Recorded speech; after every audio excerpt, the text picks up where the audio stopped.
So there's one scene in the film where Leroy's dad, Kenneth Logan, goes to, I think, his best friend's mom's house to try to intimidate her. He's mad about her encouraging Leroy to become a cop. And so he goes to the intimidator, and she basically just curses him out and like just sends him on his way. I love that scene so much. It reminded me of so many kind of black women in my life growing up. Just don't take any kind of mess from nobody. And so, I couldn't understand everything because again, with the lingo and everything, but she basically just kind of just cursed him out, sent him on his way, and he left. So yeah, no, I love that scene. Yeah, you don't mess with the aunties. Greetings everyone, my name is Dr. Jason Freeman and I'd like to welcome you all to my channel. In this video, I review the third episode of the Small Acts anthology series titled Red, White, and Blue.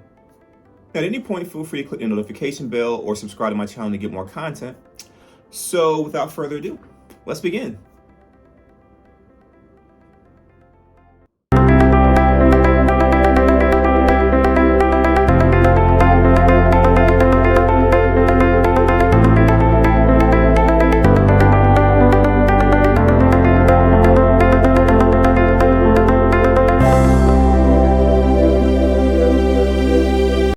Blue is about a black forensic scientist turned police officer who joins the police force because, in his own words, he wants to change the organization from the inside out. Now, the film shows his journey to actually becoming a police officer, as well as some of the issues that happens as he's a member of the force. The film also showcases his family and some of the issues that they face, in particular his father, who is also the victim of police brutality. Now, what I like about the film were first and foremost the brilliant acting, in particular from John Boyega. Now, John Boyega is basically the centerpiece of this film. We see him throughout the film. Most of the film focuses in on him, and so he does an amazing job portraying Leroy Logan.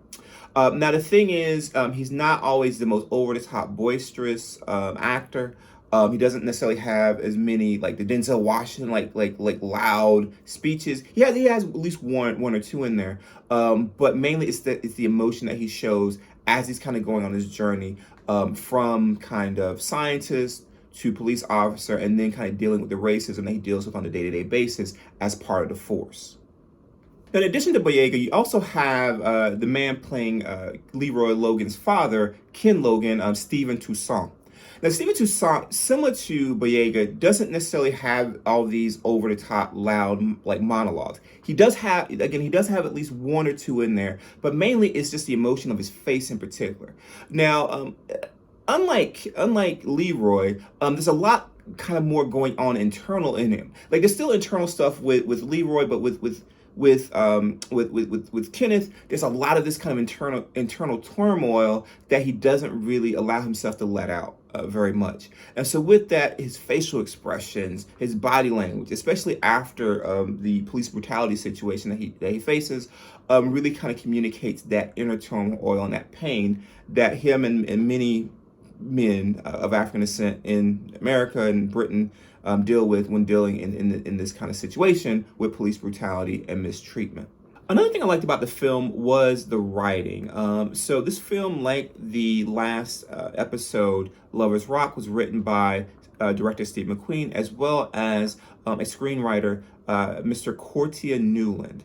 Now, so far in the series, Lovers Rock is my favorite episode, and this is my second of the three. And I really think a lot of it has to do with the brilliant writing of Mr. McQueen, as well as Mr. Newland. Now, the writing accomplishes two very difficult tasks at the same time. On one side, we get to know Mr. Leroy Logan pretty well. We get to understand his motivations, why he's doing what he's doing in regards to the police force, going from being a forensic scientist to being essentially a beat cop, as well as the things that he fears, which he does say verbally, but we also kind of see it as he's kind of navigating and kind of moving through this world. And at the same time, we're also getting to know this very complicated world in which he lives. So we see the connections that he has with the Afro-Caribbean community, with his family, as well as through the other people that we get to meet throughout the film from that community, those kind of complicated ties. At the same time, we get to see him kind of navigate this world in which he's part of this mostly white, very hostile police force, and kind of navigating both those things. And so we see that balance.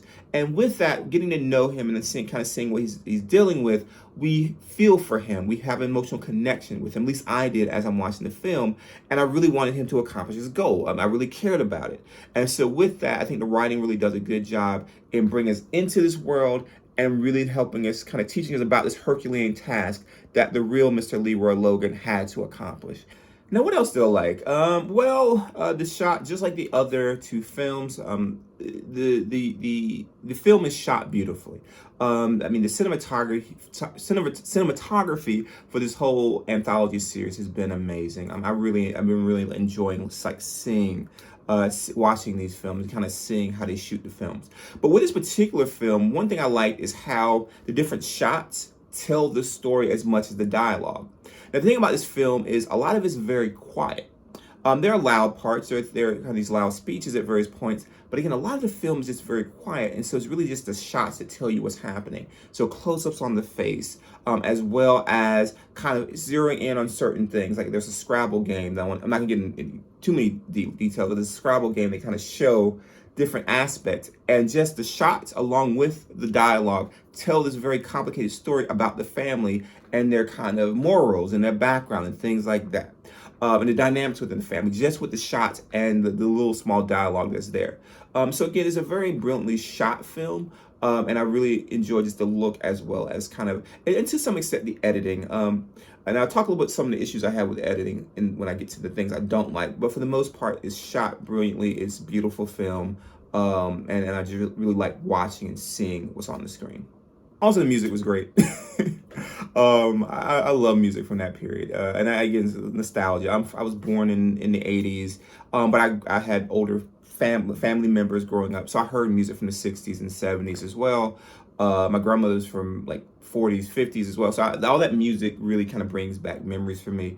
So I love the music in this film. It's really good. And the last film as well. So Lovers Rock is very musical as well. So I love the music. And so definitely I'm looking forward to the next two films for these shots as well as just the music in the film. Now, what did I not like about the film? Well, there wasn't very much that I didn't like about the film. The biggest issue I had with this film, though, was the same. One of the issues I had with Mangrove was that the white police officers in particular were shown as these kind of two-dimensional monsters.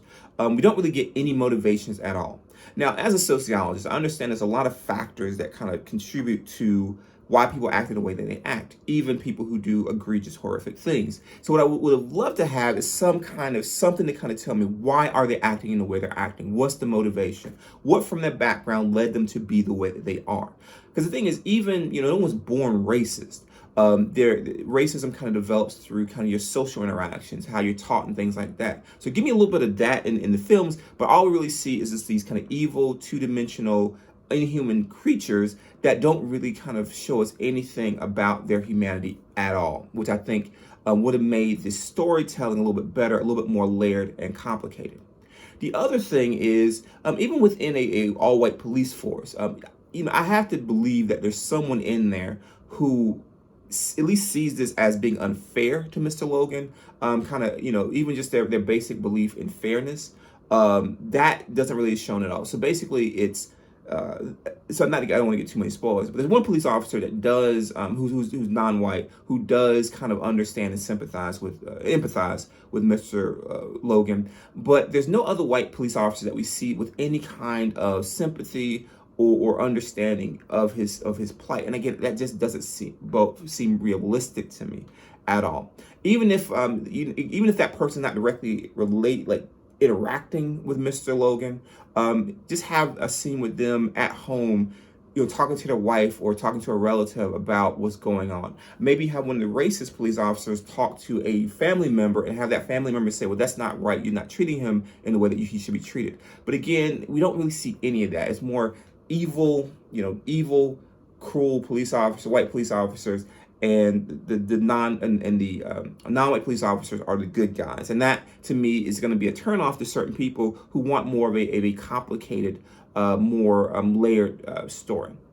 And the other little small complaint is that the editing was fine. It was definitely better than Mangrove, especially at the beginning when they're kind of setting up who Mr. Logan is. But there's every so often there'll be a scene that's kind of popped in there that just kind of comes out of nowhere that you have to kind of just figure out like what's going on here, which happens in every film. It's just that was just one of the little issues that popped up from time to time. But overall, again, I like the film, and so that was just a very minor complaint. And I guess one last thing, and this is again kind of what I said with Lover's Rock. It's not really a complaint. Is that it's almost like a guidance thing for any person who's watching it, who's not from that community, from that culture. I mean British culture, also in particular Afro-Caribbean culture. You might want to use subtitles with some of the language. Now, as a Southern African American, I know that there are some thick accents that people from other places can't understand. Well, that's what I'm seeing with these films. I love the fact that they're very authentic, that they're showing the culture as it is. The issue, though, is not knowing the dialect. I need the subtitles sometimes to really kind of understand what's going on. And again, it's nothing against the film. That's just another thing, one of the things about this film you have to kind of think about as you're watching it. Now, do I think you should watch this film or skip it? It's a must-see. I mean, I'm just going to just put it out there. It's a must-see film. The reason I say it's a must-see is because this is a story you don't really see a lot of. So not only is it a police officer story, not only is it an Afro-Caribbean story, it's connecting the two and kind of showing the really tense balance between the two communities, and essentially kind of what it means to kind of try to navigate and live in both. Now, there's situations where we see the obvious racism and hatred that he gets from the white police officers. At the same time, though, we see some of the negativity that he gets from the Afro-Caribbean community kind of being called a coconut and a Oreo and a sellout. And so that is something I think is important to see as well, to kind of see that he's actually getting negative kind of reaction from both sides in the situation. And so his task, this Herculean task, is trying to kind of split the middle and being someone who is a very dedicated, very being part of his police force, but also not kind of giving up on his background and his community. Now, if you found any of this review useful, please like this video and subscribe to my channel. Also, feel free to share this video with anyone you think might be interested in either this review or watching the film. Thank you all and have a wonderful rest of your day.